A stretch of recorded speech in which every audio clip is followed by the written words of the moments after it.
Hey everyone, welcome to Friday. Thanks for joining us for 9 News at Noon. I'm Matt Venezio. We'll start here. We're learning new details about a shooting yesterday on Columbus Dunn Drive. 18-year-old Cassidy Jackson has died from her injuries after being rushed to the hospital yesterday.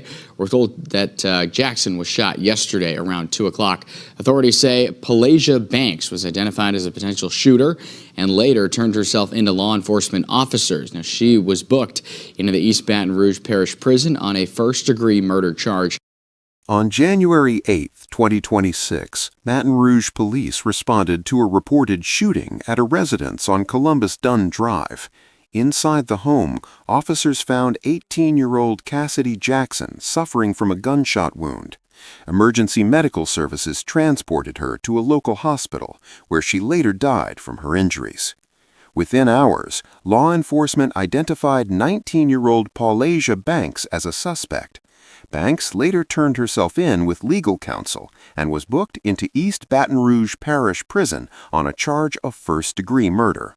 Authorities classified the incident as domestic-related, but the precise sequence of events inside the home remains under investigation. This is Facebook Crime. We deliver clear, factual, and up-to-date true crime stories. Subscribe and turn on notifications to stay informed on the latest cases and investigations. What you mean, where? You don't see the 613 Middle Park bus stop 40 inch down? I didn't tell y'all girls. I be the bitch that do it. Cassidy Jackson was 18 years old at the time of her death and lived at the Columbus Dunn Drive residence in Baton Rouge.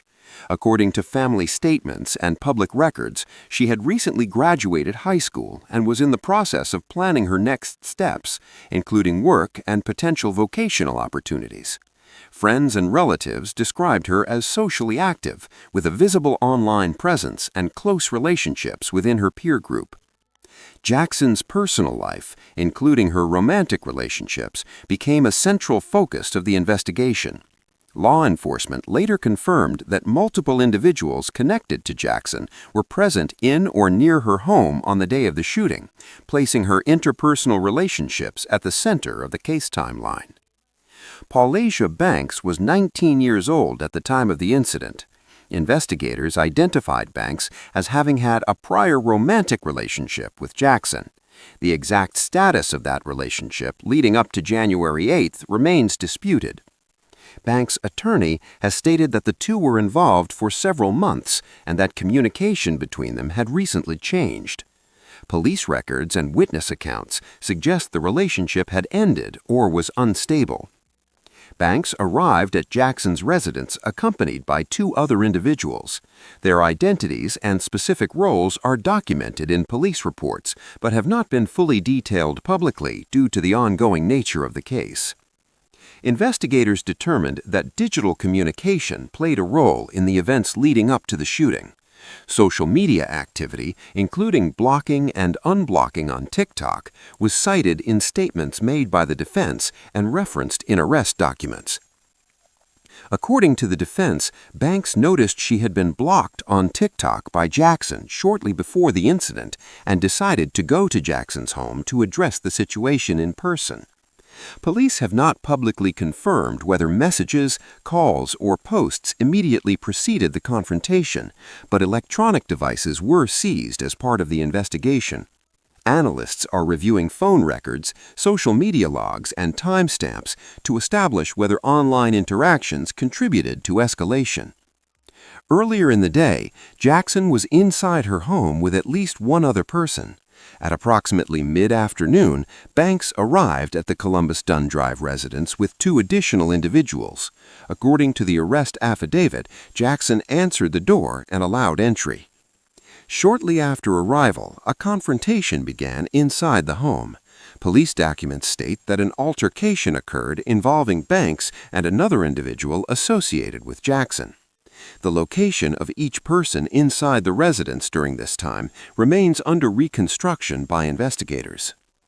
Witness statements indicate that a physical fight broke out inside the home. The duration of the altercation and the specific actions of each participant are disputed. What is established is that a firearm became involved during the confrontation. The defense has claimed that the gun was not initially intended to be fired and that it discharged during a struggle. According to this account, the weapon fell to the ground and went off accidentally, striking Jackson.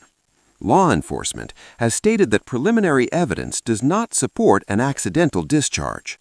Officials cited scene evidence, witness statements, and the positioning of individuals as reasons for disputing the defense's claim. Jackson sustained a gunshot wound during the incident. The exact trajectory, firing distance, and angle are detailed in autopsy and forensic reports, which remain under seal pending court proceedings. Investigators are analyzing whether the firearm was fired at close range and who had control of the weapon at the time of the incident. The firearm itself was recovered and submitted for ballistic testing. Authorities are determining ownership, whether it was brought to the scene, and if it had been used in any prior incidents. Following the shooting, Banks and the two individuals who arrived with her left the residence. Police reports indicate that no immediate aid was rendered to Jackson by Banks before leaving the scene. Emergency services were eventually contacted, though investigators are still establishing who made the call and how much time elapsed before first responders arrived. Jackson was transported to the hospital in critical condition and later pronounced dead. Baton Rouge police secured the scene and initiated a homicide investigation. Detectives conducted interviews with witnesses, collected physical evidence, and reviewed surveillance footage from nearby locations. Key investigatory steps included processing the scene for ballistic and forensic evidence, conducting gunshot residue testing, interviewing all individuals present or nearby, reviewing cell phone data and social media activity, coordinating with medical examiners on autopsy findings. Later the same day, Paulesia Banks turned herself in to authorities, accompanied by an attorney. She was booked on a charge of first-degree murder. Additional charges, including aggravated burglary, were referenced in early court filings due to the circumstances surrounding entry. Banks remains in custody as the case proceeds through the legal system.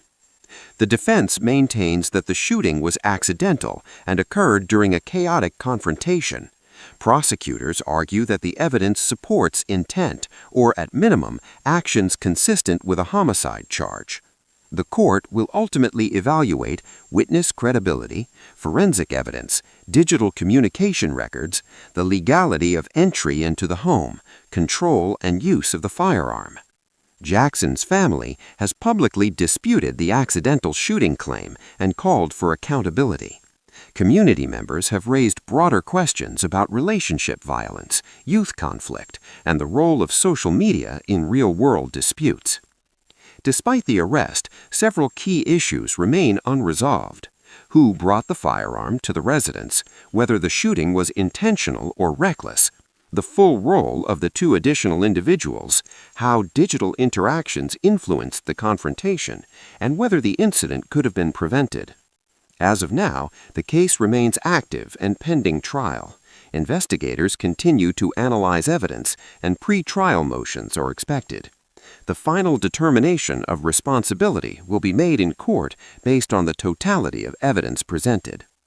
Thanks for watching. Did you find this case informative?